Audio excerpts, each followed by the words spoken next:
Okay, so I'm back and thought I'd do another little update because I'm very close to attempting to fire the engine up. I'll just turn the camera around and hope. So there it is. A little bit different to what you've seen before. I now have a muffler bolted onto the turbo and a little bit of piping. I don't have an intercooler yet because I'm not quite sure what's going to fit or how to actually mount it.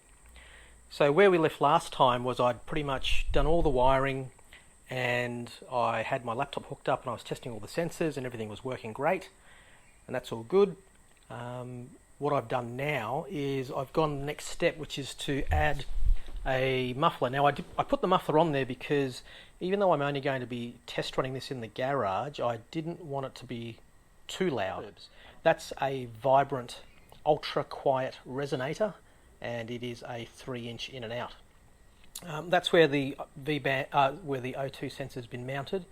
I am not 100% sure how that's going to fit in the car, and I know for a fact that that's not meant to be mounted so vertically. It should be mounted like 10 to 15 degrees from horizontal, which is what I asked for, and it's not quite what I got.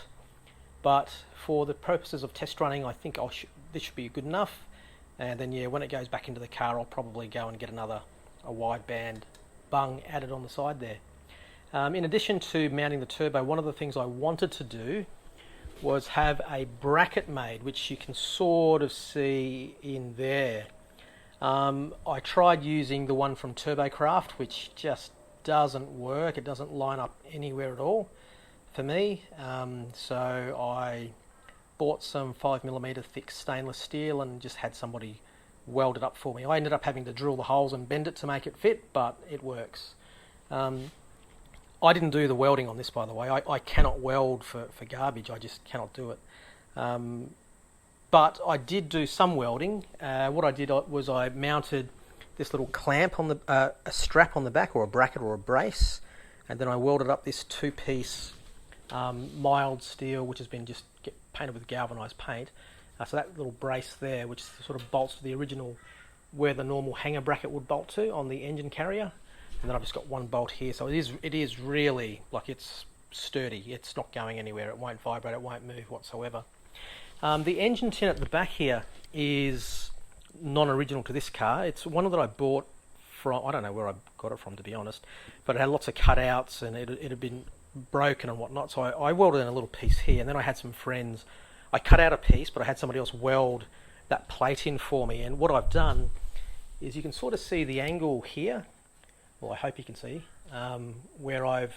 Actually, let me get a torch so you can sort of see where I've sort of routed the tin up and away from the turbo itself, and the goal is to eventually put some heat shielding underneath the engine tin. I haven't really seen a 930 engine tin, so I wasn't sure how they made space for the oil line and the intake and whatnot. I suspect they might have used a fixed metal oil line here instead of this one. So what I've done is I've sort of cut out the tin, and to stop the line from flexing, I've just made a little spring steel clamp here, which sort of wraps around the hose line and then just bolts to the side of the engine fan. So that does stop this part from going in and out, and I think there's enough sort of support to stop it from touching the sides of the engine tin. I didn't cut this part of the tin all the way out though, like all the way through here, and I kind of wish that I had, because it means that in order to get the engine tin off, you have to take off the piping. So that's probably not that well thought out.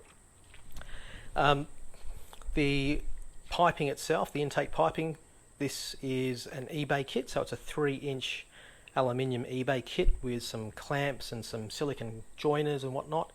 So that's just a 45-degree bend there with a 90-degree silicon joiner, an extension tube, another joiner, and then this is a 180 that came in the kit. And I had to pay someone because I'm trying to aluminium weld, but it just keeps blowing holes everywhere. So I've had a sensor mount put in for the air intake sensor, and I've also had a port put in for the wastegate source. the funny thing is, with this tube, that even though this is 3-inch tube, to go into the stock 3.2 throttle body, the rubber here is actually a lot larger than 3 inches. It's more like 3¼ inches. Same as the throttle body itself.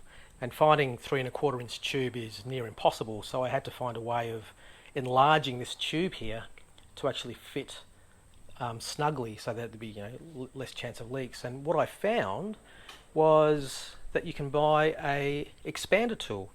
So this tool here is what I used, and as you can see, it's made up of lots of little segments, like pie pieces, and when you insert this in the tube and then you rotate it, see there's like a conical, it's flared on this side and flared on the other side, so it sort of pulls them in and then squeezes this out. So that's how I actually flared open the tube a little bit at the end to make it fit the 3¼ inch size.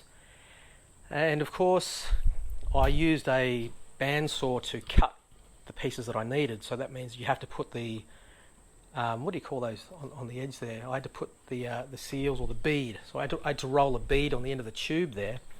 And I found this little tool on eBay, which is pretty cool. You sort of just mount that in your vise, and then you can put your own beads on the tube, so it actually comes out pretty well. I'll show you another one that I did. So this is, I was going to just do this one here. I'm not sure if you can see it on camera, but if I hold it like that, maybe you can. You can sort of see the bottom where I'm hanging onto is the 3-inch, and the top end is the 3¼ inch. So you can see how it's flared out.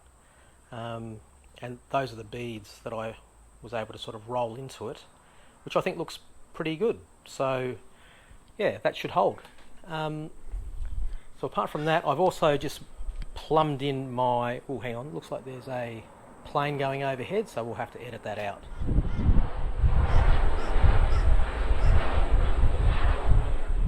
So I've also plumbed in my wastegate, and I'm using a 3-port Mac valve. Pretty sure I've got this plumbed correctly. Number 1 goes to a T-piece between the charge pipe and the side of the wastegate, and then port number 2 goes to the top of the wastegate. Port number 3 vents to atmosphere. So hopefully that's correct. Don't worry too much about all this extra wiring here. Of course, once this is actually physically in the car, I'll tidy this up, shorten it up, or tuck it away somewhere that it can't be seen.